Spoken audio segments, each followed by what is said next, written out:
To introduce onto stage three of my colleagues who are rather excited backstage, I have to say. Well, one of them's a bit more excited than the rest. That was to be my father, who I've just dragged out the pub.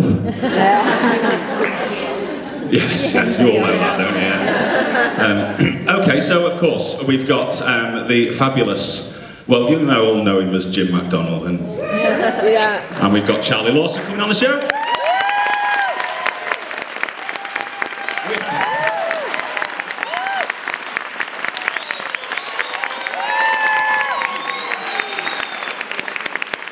You can go wherever you like. You've got within reason. Grab yourself a microphone and sit down if you want to do that. That's great. Hey, obviously. Cheers. Charlie's been complaining about a bad back for the entire trip. And then we've stuck him on a stool like that, so I'm not sure how this afternoon's going to go. Hopefully it'll be alright. You're going to be okay, aren't you, dear? Yes, I'm alright, darling. Good stuff.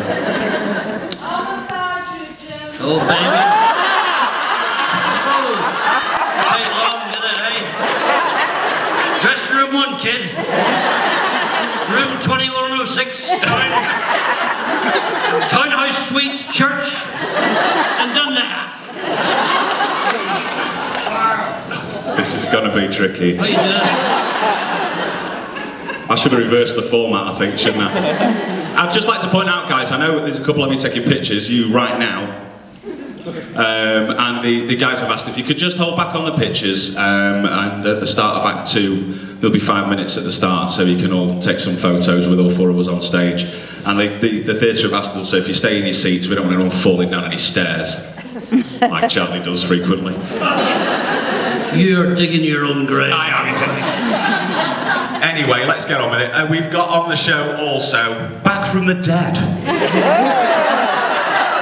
Back from the dead, the very cuddly, Mr. Steve and Arnold, ladies and gentlemen.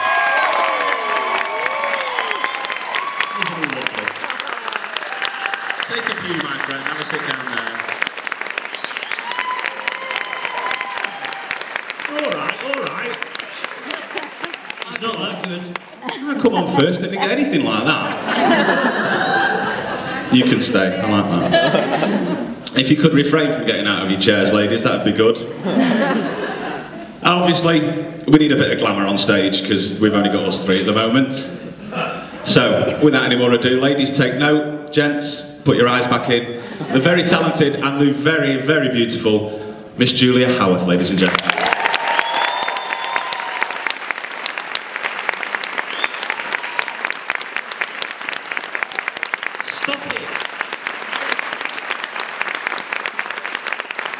If anyone takes more photos, I shall have to get security to eject you from the building. I hate him to say that. Yes. And don't forget, we've got Jim McDonald on our side, so be very wary. Completely wrecked. I've been this is our first show, guys, you know? Can't you tell? And I've been lumbered with the, well, I say lumbered. I don't think they could get any other mug to do it, so I've been lumbered with the task of asking some questions. Obviously, there's lots of questions that you guys will want to be asking as well, and so Act 2, we're going to throw the stage open to you guys, and with a couple of microphones out in the audience, and you can ask us some questions, anything within reason, nothing silly. We don't want any. No, Charlie. We don't. Anything you want. Not anything you want. Otherwise we'll get bored. You can ask, but you might not get the answers. Not from me. I mean, he'll tell you anything, he will. You will from me, love. Yes. I'm going to sit down so it looks like I know what I'm doing. Right, okay. Who should we start with, guys? You see, I knew you'd say that. I knew you'd say that. All right, Stevie, how you doing, pal? Okay? Very well, thank you. We go back a long way, me and Steve. Not in that sense. No. Just good friends, aren't we? Leave it. So, you're here, we're back from the dead, Steve. I certainly am feeling fit, so yeah, I'm certainly back from the dead. I'm going to put a bit of timber on there, kid. I certainly have, mate, over the stone and that. Yeah. So, obviously, it was the 50th anniversary. I think you guys are a bit behind where we are. How far behind are you guys? No, 4 months. months. We're 4 months. But you see, now that's gone from 9 months to 4 months. I'm current. And it's going to catch up pretty quick, because I hear you get like a couple of hours a day. Yeah. An hour a day they have, yeah, and then about 6 hours a weekend or something crazy like that, shows every 5 hours, and then they recap on Sunday. Okay, thank you. Do you want to stand? Yeah. So what was the 50th anniversary? Because it was a live show, guys. Did you know that over here? Yeah. It was all filmed live. I wasn't involved, and neither was Charlie, obviously, because that would have been suicide. But it was the 50th anniversary show, Steve. Yeah. So your big death scene, mate. It was when I found out I was going for the 50th anniversary. I couldn't. I've asked for a better way to go. Basically, you know, it's been going. Still, but seriously, it's been going 50 years the show, and to get such a dramatic storyline and leave with the impact I left on it was just a pleasure to do, to be honest. And for me, it was the best exit I could have ever asked for. I didn't think that was funny, I've got to be honest. I'm sure why you're laughing at him dying. It's a bit harsh. So what sort of rehearsal schedule did you have for that, Steve? Because obviously a live show, guys, I mean, you know, this is dead straightforward.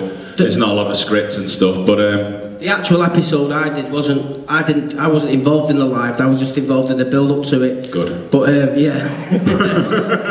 See, they are bright at Granada TV. They know what they're doing. I had a voiceover in it, but that was it. But yeah, I think they put over £1 million into the episode beforehand, so they wanted it right. And as you know yourself, they normally film about 10 scenes on a lot of day, don't they? But for this, they really spent some time on it. We only did like 1 or 2 scenes every day to make sure it was all right. And so you felt like you was doing a movie when you was doing it, which is totally different than with the turnover we have on Coronation Street, you know, because you are putting out 2.5 hours a week, every week, you know, which is a massive scale, to be honest. But yeah, it's just to put that into perspective, guys.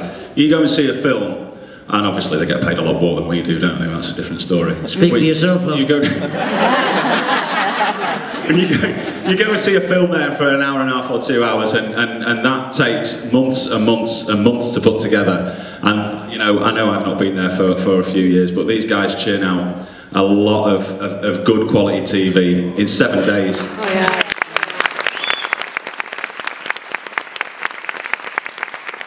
Right, Steve, just to go back before you died. You arrived in the show with the lovely John Savardon, who played Fred. I'll say Fred. What was it like working with John? Because I mean, he's a bit of an icon. He is an icon, and you know, I think personally for me, he brought me on 80–90% of an actor, because John had been round the block. You know, we'd done a lot of things, and to work with him every single day, you know, I've learned scenes in 10 different ways, and he'd say try it this way, and it was always better, you know, whatever he said. So, but yeah, to work with someone like John Savardon for, you know, 11.5 years was marvellous for me. I couldn't have asked for anyone better, to be honest. Apart from you, Huge present. Talk about digging your own grave. I mean, when I first started. When I first started, I mean, he was just fantastic with me, and I learned so much off him. He was fantastic. Yeah. So, where did the voice come from, fella, when you were first started there? I got a phone call. I was doing a kids program called Children's Ward, and a lot of the directors used to go on the street from that. And yes, that's right. Brian Mills phoned up and said, "Would you come down and have a look at this part that I want you to play?" So I went down, and he showed it me, and he said, "Look, it's yours if you want it, but what can you do with it?" And it was only for 2 episodes. So I'd watched, Fred had been in it before I got there, so I just said, well, I'll make him as weak as possible, because actually he was just a YTS coming out of school. He had this big booming character. So I think the lines was, "Go and get me, wear the top sides," and I had to say, "They're in fridge next to the steaks." So I just made him as weak as possible, and obviously, I did me 2 eps. 3 months later, I get a phone call and say, "We want you back as a regular," and once you do the voice, it's got to stick. It has, right? So, it's got to stick. That was it. That's where it come from. It's like Charlie. Charlie is... It's like my bloody moustache. No, he's quite right. You got to stamp your mark on it when you come in. And but you are stuck with it. And I'd just been doing a movie, and then I had a moustache. I went to see them, and I was stuck with this damn thing. It ended up being me contract. Because obviously you couldn't suddenly come into the Rovers without a tash. No, yeah, that's it. You know. I mean, over the years, you know, because the character did go through a lot of tragedies and stuff, I had to lose it bit by bit, you know, as time went on, because obviously the strong storylines I had. So I did try to shake it off bit by bit over the years. Yeah, for sure. Right, okay then, Charlie. Your turn. Moi? Indeed. Are you sure? Oh well. So I'm going to have to do it at some point, so I might as well get it out of the way. What was life like before you were on the street, Charlie? Because I know the street was kind of the middle of your career, if you like, and you've done a lot of stuff previously on stage and on telly and films, etc. Thank you, darling. Well, I was saying before that I remembered in 1986 I was asked to join the street, and I was at the National Theatre at the time, and in those days you were you were all a bit po-faced and snooty about the whole thing. In those days they were called soaps, and as I say, if you were at the National Theatre doing Shakespeare and you were asked to do Corrie, well, I quite frankly I turned my nose up at it, and it wasn't until 2 years later that I didn't happen to be doing anything. And so in answer to your question, you know, I was very busy, and touchwood always have been. Jules. Yay! There we go. Like I say, a bit of glamour. What was it like coming into the show? Obviously, you spent a lot of time working with Steve and John Savardin, and you sort of kind of rolled into that, and these guys have been doing it and built up a strong relationship. Yeah, absolutely. And I went to Granada and had my first audition, and then they phoned my agent and said, "Can you come back? They want to put you on tape."